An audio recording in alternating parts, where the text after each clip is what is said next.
오늘 우리에게 주시는 하나님의 말씀 다 같이 보도록 하겠습니다. 요한계시록 4장 1절에서 11절까지입니다. 제가 한 구절, 성도님 한 구절 교독하시면서 마지막 절은 함께 읽도록 하겠습니다. 이 일 후에 내가 보니 하늘에서 열린 문이 있는데 내가 들은 바 처음에 내게 말하던 나팔 소리 같은 그 음성이 이르되 이리로 올라오라. 이후에 마땅히 일어날 일들을 내가 내게 보이리라 하시더라.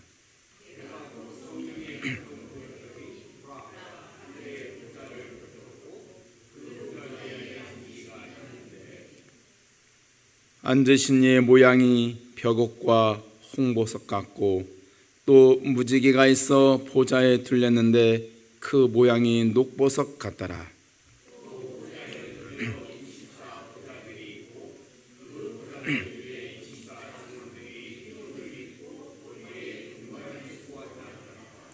보좌로부터 번개와 음성과 우레소리가 나고 보좌 앞에 켠 등불 7이 있으니 이는 하나님의 7 영이라.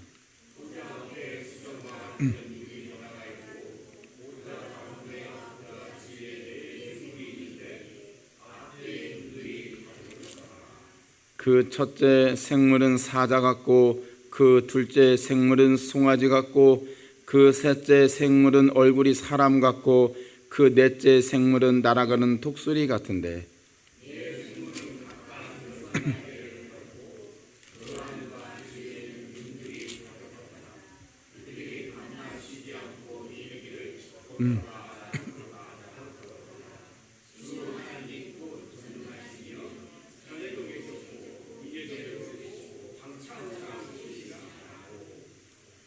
그 생물들이 보좌에 앉으사 세세토록 살아계시는 이에게 영광과 존귀와 감사를 돌릴 때에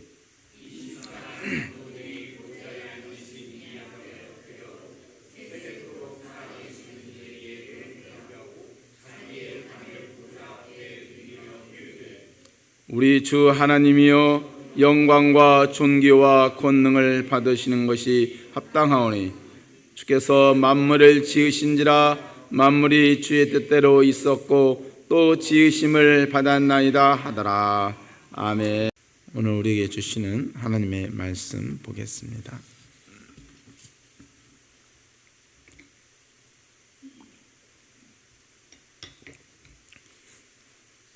우리 다 같이 한번 큰 목소리를 읽어보도록 하겠습니다. 시작. 하늘의 예배를 사모하라. 다시 한번 큰 목소리를 읽어보겠습니다. 시작.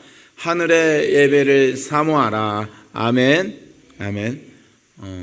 하늘의 예배를 사모하라. 오늘은 요한계시록 4장의 말씀을 가지고 은혜 받기를 원합니다.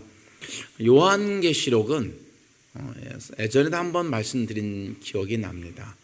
요한계시록은 묵시 문학입니다. 묵시와 계시는 어떤 차이가 있다고 그랬죠? 묵시는 약간 감추어지는 거, 계시는 감추어진 것을 드러내 보인 거. 요한계시록은 사도 요한이 지은 계시록입니다. 계시니까 다 드러나야 되겠죠. 그런데 이 계시록에는 묵시 문학의 언어들이, 상징들이, 요소들이 많이 등장합니다. 환상, 상징, 애언들이 많이 등장해서 읽는 독자로 하여금 수많은 해석을 불러일으키지만 크게 두 가지라고 생각을 하시면 됩니다. 한번 따라서 해볼까요? 여러분이 요한계시록을 읽을 때 꼭 잊지 않았으면 좋겠어요. 요한계시록은 딱 두 가지 관점을 보시고 읽으시면 돼요. 한번 따라서 해보십시다. 요한계시록의 큰 주제는 예배와 고난이다. 어떤 신비한 숫자의 비밀을 암호를 풀어내듯이 그렇게 밝혀내는 책이 아니고 예배와 고난에 포커스가 있다는 겁니다. 예배, 어린 양 우리 주 예수 그리스도를 경배할 것인가? 아니면 이 세상의 주관자이고 공중권세 잡은 자를 대표하는 로마 황제를 숭배할 것인가? 어린 양을 경배할 것인가, 로마 황제를 숭배할 것인가, 이 문제라는 거죠. 예배의 문제예요. 두 번째는 고난, 환난, 박해의 문제예요. 우리가 만약에 이 세상의 주관자를 따르지 아니하고 하나님이신 어린 양, 우리 주 예수 그리스도를 경배한다면 필연적으로 따라오르는 정치적으로, 경제적으로, 사회적으로 고난과 환난과 박해가 있습니다. 요즘은 심리적으로, 정서적으로 차별이 있을 수 있어요. 외면이 있을 수 있고 혐오가 있을 수 있습니다. 그럼에도 불구하고 성도가 신앙의 순결을 지키기 위해서 세속화되는 것을 거부할 것인가? 이 문제예요. 예배와 고난의 문제. 근데 이 예배와 고난의 문제도 다르게 표현하면 예배로 딱 요약해 볼 수가 있겠어요. 왜냐하면 사도 바울이 예배의 개념을 로마서 12장 1절에 보면 이렇게 표현하죠. 너희 몸을 하나님이 기뻐하시는 거룩한 산 제사로 드리라. 이는 너희가 드릴 영적 예배니라. 예배라는 개념이 단순히 교회에서 드리는 예배에 국한하지 않고 우리의 삶의 예배가 있다는 거죠. 그렇죠? 그래서 교회와 삶을 따로 구별하지 않았어요. 그래서 우리가 교회에서 드리는 예배, 삶에서 드리는 예배, 이 두 가지를 하나로 본다면, 교회와 신앙을 하나로 본다면 예배와 고난의 문제도 예배라는 말로 다 통일로 귀결해 볼 수가 있는 것입니다. 그래서 그 요한계시록의 마지막 장면도 사실은 예배로 끝납니다. 아멘 주 예수여 오시옵소서. 기도로 끝나잖아요. 기도는 예배의 한 요소이지 않습니까?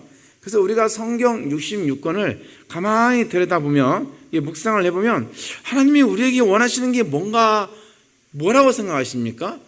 저와 여러분이 진정한 예배자가 되는 거예요. 나는 너희의 하나님이니까, 너희는 나의 백성이니까, 너희는 오직 나만을 섬기라, 나만을 예배하라. 광야 길을 걸어갈 때도, 가나안 땅에 가서도 오직 상천하지의 유일하신 하나님은 여호와 하나님이시니까 그 하나님만을 경배하라는 거죠. 그죠? 오늘날에는 그 여호와 하나님과 동일한 본체이신, 동일한 능력과 권세를 가지고 계신 예수 그리스도, 그분 한 분에게만 오직 무한한 영광과 존귀와 찬송과 경배를 올려드리라, 이거잖아요. 신구약이 우리에게 원하는 것은 바로 그것입니다. 우리에게 나타나시고 우리에게 말씀하시는 하나님은 우리의 예배를 받으시기에 합당하신 분, 그 하나님은 창조주이시고 구원자이시며 다시 오실 심판주이십니다. 그분을 알아가고 그분을 섬기며 살아가는 것이 저와 여러분의 신앙 생활입니다. 그래서 저와 여러분의 기도 제목은 어떻게 하면 우리가 하나님께 나아갈 수 있을까? 어떻게 하면 우리가 그분을 예배할 수 있을까? 어떻게 나는 예배자로서 살아가야 되나? 그런 맥락에서 여러분이 오늘 요한계시록 4장을 살펴보면서 은혜 받기를 원합니다. 요한계시록 4장은 천상의 예배라고 합니다. 하늘에서 드려진 예배, 진짜 예배죠. 이 땅에서 드리는 예배로는 다 설명이 안 되는 천상의 예배, 천사도 나타나고 막 그러잖아요. 천상의 예배, 하늘에서 드려진 이 예배를 우리가 한번 진지하게 묵상해 보기를 원합니다. 천상의 예배 도대체 어떻게 드려지나? 그리고 또 이 천상의 예배는 우리가 또 왜 공부를 해야만 하는지, 한번 그 예배의 풍경을 한번 보도록 하겠습니다. 이 요한계시록 4장을 보면 첫째, 천사가 요한을 하늘 보좌로 이렇게 데리고 가죠. 데리고 가는데 그냥 데리고 가는 게 아니라 문을 통해서 들어갑니다. 열린 문을 통해서 사도 요한이 천사의 가이드를 받아서 이렇게 들어가죠. 두 번째, 하나님 보좌 앞에 서죠. 그러죠? 하나님 보좌 앞에 섰는데 가만히 이렇게 둘러보니까 보좌가 너무 아름다운 거야. 보좌가. 그다음에 세 번째, 그 하나님만 계신 줄 알았더니 옆에 보니까 천사들이 있어요. 천사들이 날개가 6이에요. 그리고 얼굴은 4개예요. 얼굴은 4개. 사람의 얼굴 같기도 하고, 사자의 얼굴 같기도 하고, 독수리 얼굴 같기도 하고, 또 하나는 오늘 이렇게 사도 요한은 보니까 아마 그 표현이 맞을 거예요. 송아지 같다고 그래요. 송아지 같다고. 근데 우리가 이런 환상은 에스겔 환상에서 우리가 볼 수 있는 부분이죠. 에스겔도 환상을 봤는데 사람 같기도 하고 독수리 같기도 하고 사자 같기도 하고 송아지가 아니라 소 같기도 하고 비슷하죠. 그 말은 무슨 뜻이에요? 사도 요한은 유대인이잖아요. 그러니까 에스겔 구약 성경에 익숙한 사람이라고요. 그러니까 에스겔에 나와 있는 그 환상과 자기가 본 환상을 이렇게 비교해 본 거예요. 에스겔이 본 환상과 내가 본 환상이 비슷하구나. 그래서 에스겔은 구약의 묵시록이라고 그래요. 구약의 계시록, 요한계시록. 그래서 요한계시록을 보려면 그 에스겔서를 꼭 봐야 돼요. 그걸 보고 나면 요한계시록이 눈에 쏙 들어옵니다. 하여튼간 보니까 보좌 옆에 내 생물이 있는데 신비한 생물이 있는 거예요. 그리고 그 내 생물은 가만히 보니까 천사예요. 날개가 6이죠. 6. 선지자 이사야도 똑같이 하늘 보좌 환상을 봤는데 그때는 선지자 이사야는 그 천사들의 얼굴을 못 봤죠. 왜 못 봤죠? 날개가 6인데 2개 날개는 얼굴을 가렸어요. 2개 날개는 발을 가리고 2개의 날개는 이렇게 날고 있고, 그래서 선지자 이사야가 볼 때는 천사의 얼굴이 나타나지 않아요. 그러나 사도 요한이 본 이 환상에는 이렇게 6날개가 있고 날개가 얼굴을 가렸다는 말이 없어요. 그래서 얼굴이 다 보여요. 사람 같기도 하고 사자 같기도 하고 독수리 같기도 하고 송아지 같기도 하고 이런 모습들이 보이죠. 천사만 있는 줄 알았더니 또 옆에 보니까 24명의 장로들이 있는 거예요. 보좌 앞에 앉아 있는데 갑자기 보좌 앞에 딱 엎드리면서 자기들이 쓰고 있는 금 면류관을 그 하나님께 딱 드리는 거예요. 이런 장면, 크게 4가지 풍경을 볼 수 있어요. 열린 문으로 들어갔어요. 하나님 보좌 앞에 섰어요. 그리고 천사들이 노래를 불러요. 거룩하다, 거룩하다, 거룩하다. 계속해서 반복하면서 노래를 부르는 거예요. 쉬지 않고, 밤낮 쉬지 않고 노래를 불러요. 그 4번째, 장로들은 엎드려서 하나님께 경배를 드려요. 이 4가지 예배를 한번 저와 여러분이 하나하나 살펴보기를 원하는데 양이 많으니까 이번 주와 다음 주에 걸쳐서 2번에 걸쳐서 천상에 드려지는 이 예배 어떤 풍경인지를 한번 살펴보기를 원합니다. 첫 번째, 천상의 예배. 왜 우리가 이 천상의 예배를 공부를 해야만 하는가? 천상의 예배가 진짜 예배이기 때문에 그래요. 저와 여러분이 드리는 예배는 100% 진짜 예배는 아니에요. 여러분, 우리가 이 요한계시록 4장을 보기 전에 2장 3장에서 7교회를 공부하셨잖아요. 7교회에 나타난 모습들을 가만히 보세요. 예배에 관한 문제였어요. 예배에 관해서 하나님이 칭찬도 해주시고 책망도 해주셨어요. 그래서 7교회 교회가 대부분의 이렇게 책망을 받았는데 그 중에 이제 서머나 교회와 빌라델피아 교회는 책망을 받지 않았죠. 오직 칭찬만 받았죠. 그러나 여기서 우리가 주목해야 될 것은 칭찬만 받았다고 해서 서머나 교회, 빌라델피아 교회가 완벽한 교회냐? 그건 아니에요. 오해하지 마시기 바랍니다. 이기는 자에게는 하나님 나라의 기둥이 되리니 또 하나의 숙제를 줬어요.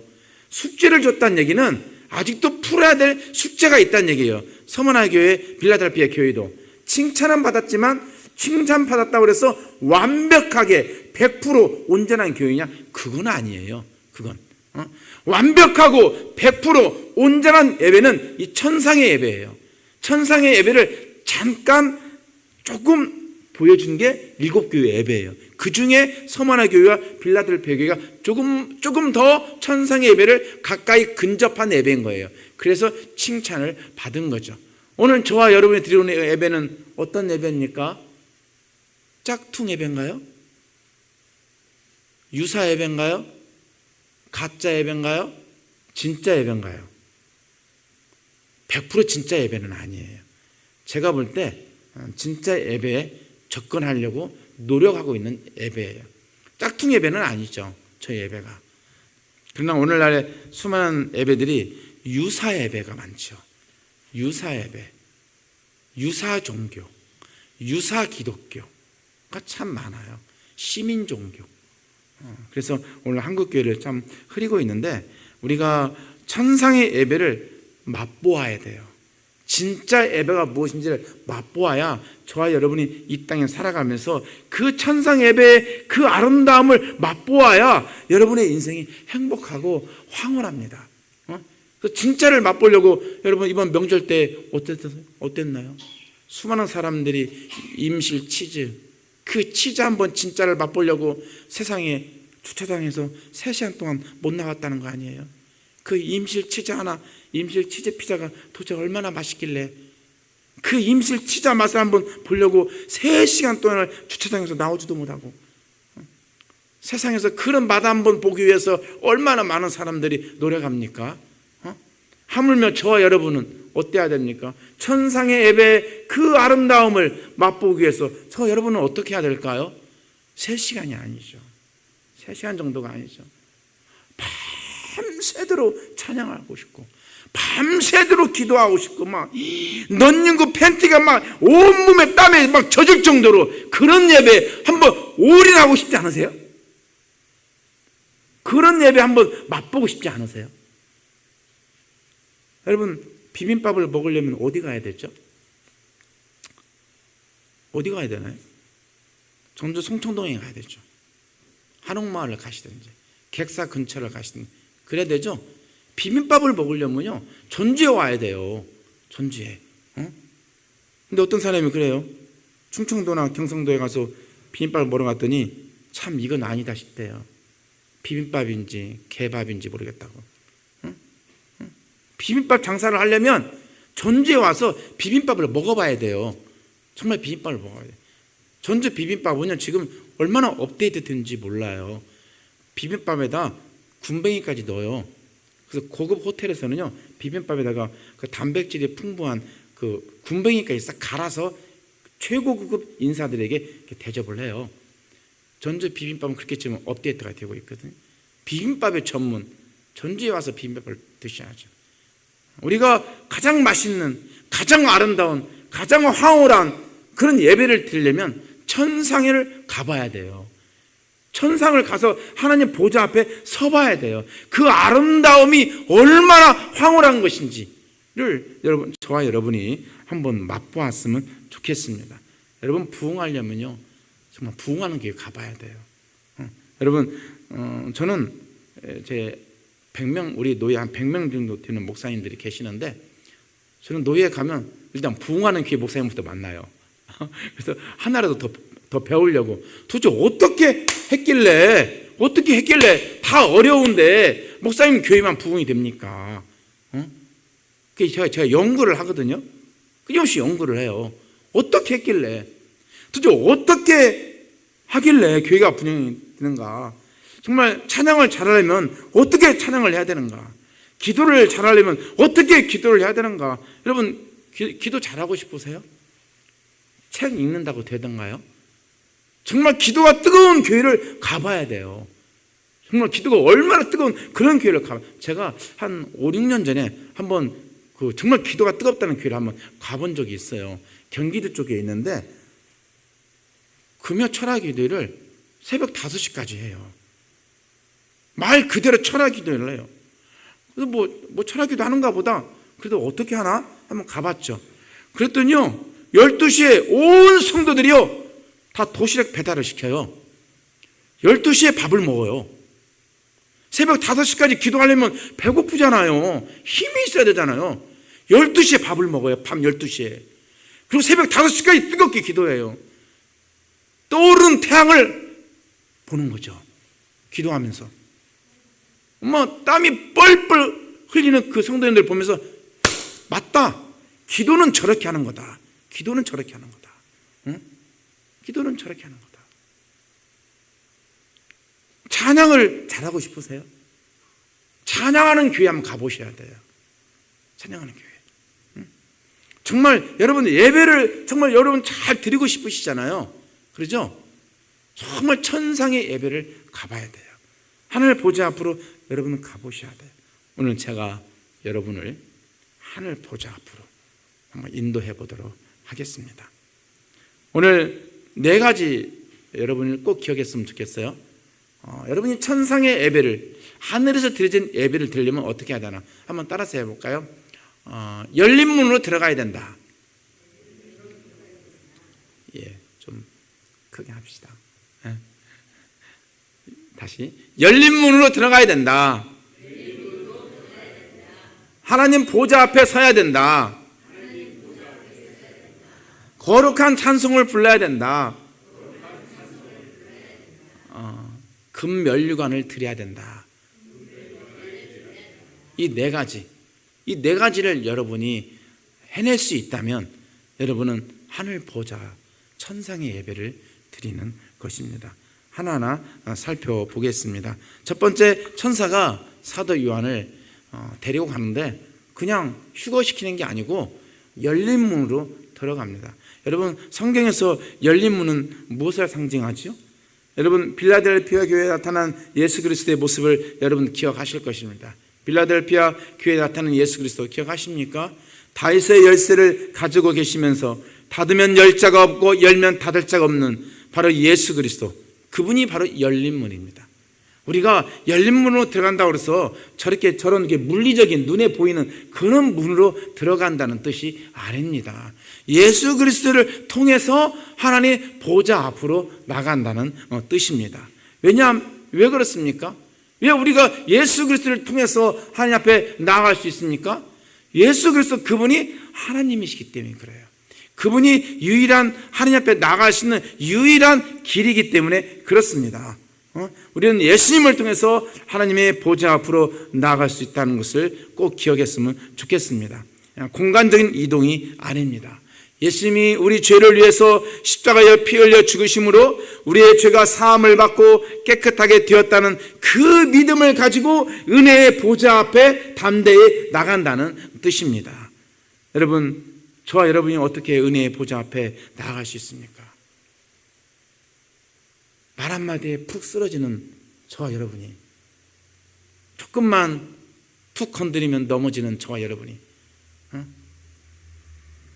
어떻게 저와 여러분이 은혜의 보좌 앞에, 그 걸어가신 보좌 앞에, 그 천군 천사가 수종드는 보좌 앞에 저와 여러분이 어떻게 나아갈 수 있습니까? 예수 그리스도를 믿는 그 믿음으로, 그 공로 의지에서 저와 여러분이 하늘 보좌 앞에 나가는 것입니다. 뿐만 아니라 저와 여러분이 예수님을 믿는 순간 저와 여러분의 신분이 바뀌었죠. 이제 저와 여러분은 애굽의 노예가 아니죠. 사망에서 숨쉬고 사는 인간이 아니죠. 왕같은 제사장이죠. 거룩한 백성이죠. 하나님 나라죠. 하나님의 소유죠. 제사장 나라죠. 제사장, 하나님 앞에 나아갈 수 있는 자 아닙니까? 하나님 앞에 나아갈 수 있는 자. 하나님 앞에 나아간다는 말이 무슨 뜻입니까? 거리적으로 가까이 간다는 뜻이 아닙니다. 우리가 하나님 보좌 앞에 나간다는 말은 하나님의 임재 속으로 들어간다는 것이죠. 하나님의 임재, 하나님의 얼굴을 구하는 시간, 하나님의 임재를 경험한다면 그때가 바로 하늘과 땅이 만나는 시간이죠. 하늘과 땅이 만날 때, 천사가 야곱의 사닥다리를 오르락 내리락 할 때, 그때 하늘문이 열리고 은혜의 빗줄기가 쏟아지는 것입니다, 여러분. 그래서 우리가 무엇보다도 예배를 드릴 때 사모해야 될 것은 하나님의 임재입니다. 하나님의 임재 속으로 깊이 들어갈 수 있도록 여러분, 11시에 예배가 시작되면요, 10시 반부터 이 앞에 나오셔서, 아니면 좀 이렇게 저 뒤에서 차 한잔 마시다가 한 10분 전에는 여러분이 이게 이 앞자리에서 간절히 기도하면서 성령 하나님, 우리 가운데 임하시옵소서, 찬송 가운데 거하시는 하나님이신 줄 제가 믿습니다. 하나님, 제가 찬송을 할 때, 두 손 들고 하나님 앞에 경배할 때 우리 가운데 임하시옵소서, 불같은 성령이여 임하시옵소서, 임하시옵소서, 임하시옵소서. 열린 문으로 들어갔더니 사도 요한이 두 번째, 성령에 감동되었더라. 성령에 감동되었더라. 예수 그리스도를 믿는다는 것만 가지고는 안 돼요. 오늘 본문에 보니까 사도 요한이 성령에 감동되었더라. 성령에 감동되었을 때 비로소 그 은혜의 보좌가 그렇게 아름답게 보이는 거예요. 그렇게 아름답게 보이는 거예요. 여러분, 성령에 감동되지 않고 천상의 예배를 드릴 수가 없습니다. 또 내 마음에 어떤 마음의 찌꺼기들이 있어요. 하나님 보좌 앞에 나아가서 그 천상의 예배를 맛보고 싶은데 내 마음속에는 온갖 근심과 걱정과 염려가 있어요. 그러면 천상의 예배를 드릴 수가 없어요. 성령에 감동된 자들, 성령의 불길로 내 마음속에 모든 인간의 그 찌꺼기들을 다 태우고 난 다음에야 비로소 하늘 보좌를 눈으로 볼 수 있는 그런 축복이 있는 겁니다. 성령에 감동돼서 그 하나님의 보좌를 봤더니 너무나 아름다운 거예요. 세상에서는 볼 수 없는 홍보석, 녹보석, 무지개 모양으로 이렇게 덮여있다고 그러고, 홍보석, 녹보석이 얼마나 비싼 것인지 저도 잘 모르겠어요. 그러나 확실한 것은 너무나 아름다운 보석이라는 거죠. 너무나 아름다운 보석. 이런 천상의 예배 아름다움을 맛본 사람들은요, 세상의 것에 연연하지 않아요. 연연하지 않아요. 여러분, 우리가 교회에 오면서 제일 먼저 무엇을, 여러분 어떤 마음을 가지고 교회에 오십니까? 저는 여러분에게 뭐 특별한 걸 알려주고 싶은 마음도 없고, 여러분과 함께 무슨 큰 기이한 일을 꿈꾸고 싶지도 않고, 저는 여러분과 함께 이 천상의 예배를 맛보다가 하나님께 갔으면 좋겠어요. 천상의 예배를 맛보다가 하늘문이 열리는 것을 내 눈으로 볼 수만 있다면 나머지는 다 대충 오케이. 어떤 사람은 교회에 오셔가지고 교회 재정에 목숨 걸시는 분이 있어요. 제가 보니까 행여나 어떤 분은 또 교회 행정에 목숨 걸시는 분이 있고. 제가 이 주보를 볼 때마다 항상 생각하는 것은 어떻게 하면 이 교회 주보를 단순하게 만들까? 이 주보 만들려고 대학교 석사, 박사학위 받으신 분이 이 주보, 이 행정 이런 거 하나 하려고 목숨 걸고 있어. 안타까운 일이에요. 안타까운 일. 교회 행정, 교회 재정, 교회 행사, 물론 그런 것도 나름대로 중요하지요. 그러나 그보다 더 중요한 것은 저 여러분이 올인을 해야 될 것은 이 땅에서 천상의 예배를 맛보는 것입니다. 그 아름다움, 그 선하심을 맛보는 거예요.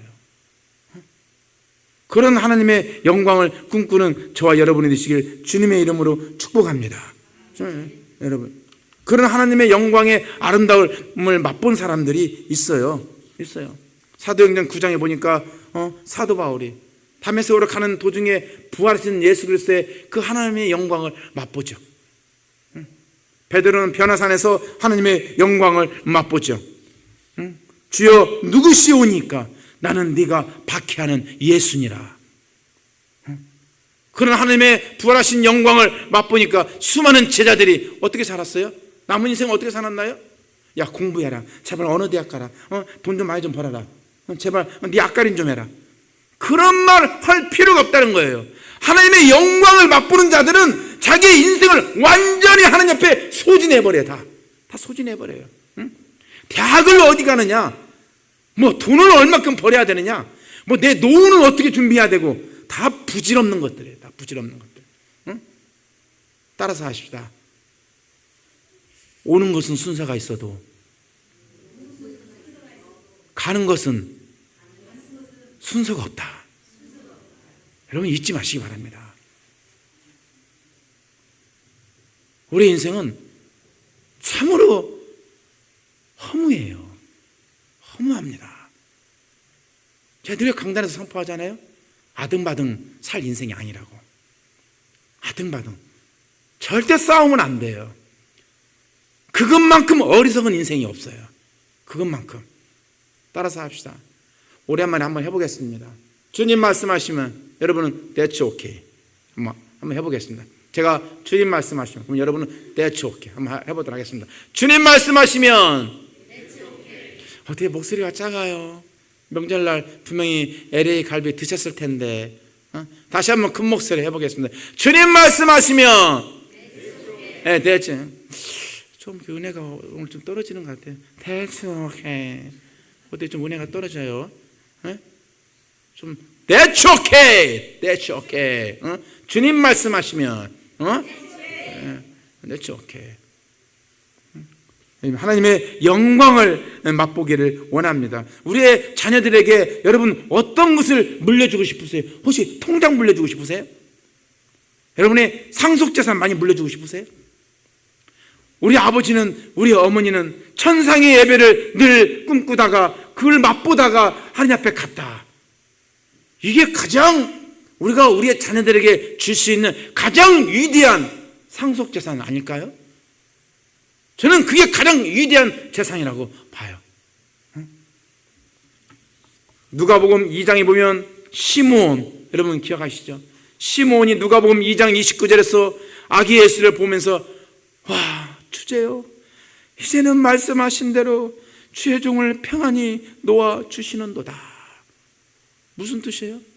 나이든 주의 종 시므온이 말하기를 이제는 아기 예수에 나타난 하나님의 영광을 봤으니 저는 이제 죽어도 여한이 없습니다.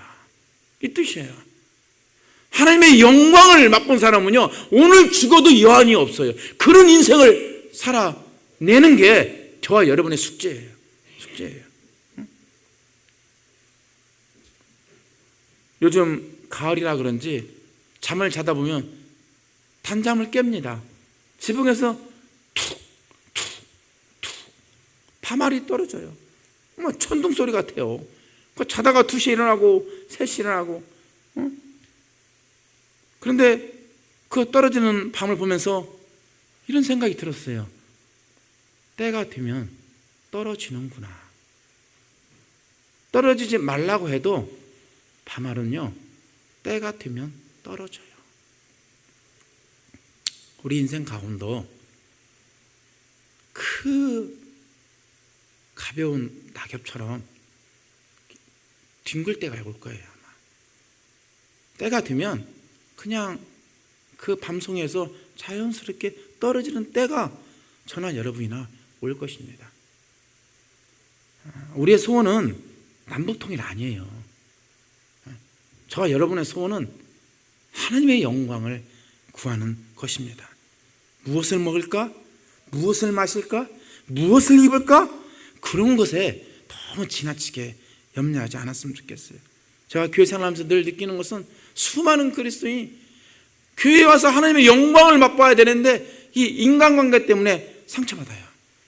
인간관계 때문에 이게 거꾸로 됐어요. 거꾸로. 하나님의 영광을 맛보면서 웬만한 일은 그냥 내버려 두세요. 그냥 내버려 두세요. 내버려 두세요. 그냥 그런다고 하고 그냥 내버려 두세요. 하나님이 알아서 하시겠지. 그냥 내버려 두세요. 그냥 내버려. 저도 요즘 우리 자녀들을 대할 때 그냥 내버려 둡니다. 내버려 둬요. 그냥 하나님이 알아서 하시겠지. 하시겠지. 내 자녀니까 내 맘대로 안 됩니다. 그거 절대 안 돼요. 안 돼요. 내 자식도 내 맘대로 안 되는데 내 옆에 있는 성도를 내 맘대로 하려고 그래요? 꿈에도 꾸지 마세요. 여러분 꿈에도 꾸지 마세요. 꿈에도 꾸지 마세요. 인간관계에 너무 집착하지 마세요. 하나님의 영광을 사모하는 그런 인생이 되세요. 그래야 후회가 없습니다. 그래야 후회가 없어요.